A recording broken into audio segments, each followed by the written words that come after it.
আপনারা দেখছেন জি32 ঘন্টি news channel. আমরা আজকে চলে এসেছি সেই উত্তর 24 পরগনার কালীপোত পাড়ায়। পাড়াটার নাম কি বললেন? আরেকবার বলুন। কালীপোত পাড়া, এই ভুল বলছেন তো, কালীপদ পাড়া। ও হ্যাঁ সরি, আমরা যে চলে এসেছি সেই উত্তর 24 পরগনার কালীপদ পাড়ার আদিবাসী এলাকায়। এখানে দেখছি বন্যা হয়ে আছে। আমাদের একজন খবর দিল এখানে বন্যা হয়েছে, তাই আমি আর আমার ক্যামেরাম্যান মিলে চলে এলাম। এখন ক্যামেরাম্যানকে বলবো পুরোটা ঘুরিয়ে দেখাতে। ক্যামেরাম্যানকে আমার আসার জন্য অনুরোধ করছি। এখানে দেখতেই পাচ্ছেন অনেক জল জমে আছে। ওখানে মনে হচ্ছে একজন বসে আছে, আমরা গিয়ে একটু কথা বলার চেষ্টা করি। ক্যামেরাম্যান চলো।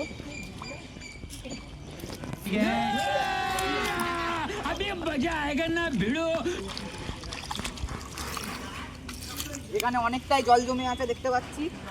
জলটা মনে হচ্ছে অনেকদিন ধরে জলটা পচে গেছে, গরম জলটা খুব। একটা দাদাকে আমরা দেখতে পাচ্ছি আমাদের দিকেই আসছে, দাদার সাথে একটু কথা বলে নেওয়ার চেষ্টা করব। দাদা, আপনি এখানে কদিন ধরে ফেসে আছেন? এখানে বন্যাটা হয়েছে মিনিমাম কদিন হবে? এই 20 দিন মতন হচ্ছে বন্যা হয়েছে। 20 দিন হয়ে গেছে বন্যা হয়েছে। বলছি যে আপনাদের এখানে কোনো সরকার দিয়ে কোনো খাওয়া দাওয়ার জন্য কোনো সাহায্যের কোনো ব্যবস্থা এসছে? না, এখানে তো আসেনি, স্কুল বাড়ি যেতে হচ্ছে আমাকে। স্কুল মানে স্কুলে সাহায্যের ব্যবস্থা করেছে তাই তো? হ্যাঁ অবশ্যই, এখানে জল আছে, এখানে কি করে আপনাদের খাওয়া দাওয়া দেবে? খুব ভালো লাগলো আপনার সাথে কথা বলে দাদা, ভালো থাকবেন। ওখানে আরেকটা গাড়ি দাঁড়িয়ে আছে, ওখানেও মনে হচ্ছে কজন ফেসে আছে। আমরা এখানে দেখতে পাচ্ছি এখানে গাড়ির মধ্যে মনে হচ্ছে অনেকে ফেসে আছে। এখানে এতটাই জল যেতে খুব অসুবিধা হচ্ছে, আমাদের পাটা স্লিপ কাটছে। এই দাদাদের সাথে একটু কথা বলে নেওয়ার চেষ্টা করবো আমরা। দাদা, আপনারা এখানে কতদিন ধরে ফেসে আছেন? দাদা, আমরা এখানে 2 দিন ধরে ফেসে আছি দাদা। আমাদের এখান থেকে বাঁচানো। আপনাদের বাড়ি কোথায় দাদা?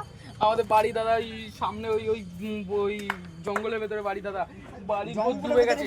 বাড়ি পুরো ডুবে গেছে বলে আপনারা গাড়িতে এসে আশ্রয় নিয়েছেন? দাদা, কালকে প্রচন্ড ঝড় হচ্ছিল দাদা, আমাদের বাঁচান দাদা।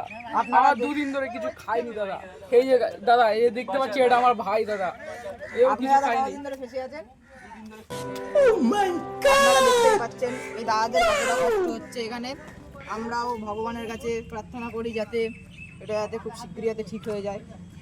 চলুন আপনাকে বলছি সাগর, পুরোটা ঘুরিয়ে দেখাতে একটু। বন্যায় পুরো ডুবে গেছে, বন্যায় পুরোটাই ডুবে গেছে। এখানে আমরা দেখতে পাচ্ছি একটি ঘরে ঝড়ের এতটাই তাণ্ডব চালিয়েছে, পুরো টালি ফালি উড়ে গেছে। এখানে পাঁচিলটাকে পর্যন্ত, মানে ঝড়টা এতটাই জোরে এসছে পাঁচিলটাকে পর্যন্ত ভেঙে দিয়েছে। এখানে একটা মার্বেলের মধ্যে লেখা ছিল, এটাকে পুরো ভেঙে দিয়েছে। দেখতে পাচ্ছেন ভেতরের এখানে যেমন দরজাটা পুরোপুরি ভাঙাচোরা। এখানে একটা দাদাকে দেখতে পাচ্ছি। দাদা, একটু কথা বলা যাবে? বলছি যে আপনাদের এখানে কতদিন ধরে মিনিমাম বন্যাটা হয়েছে? 10 থেকে 15 দিন। আপনাদের এখানে কোনো সাহায্য এসছে? আসেনি এখনো? আর বৌদি, ক্যামেরাম্যানকে আসার জন্য অনুরোধ করছি। বৌদি, আপনার সাথে একটু কথা বলা যাবে? কি রান্না কি করছেন? এই ডাল আর শাক। এই ঘরটাকে একটু দেখাতে বলছি, ঘরটার অবস্থা খুবই খারাপ, পুরো ভেঙে চুরে গেছে। আমাদের দিকে আর তাকায় না মুখ তুলে। আপনারা দেখুন, এদিকে আসুন। এই ঘরটাকে দেখানোর জন্য অনুরোধ করছি।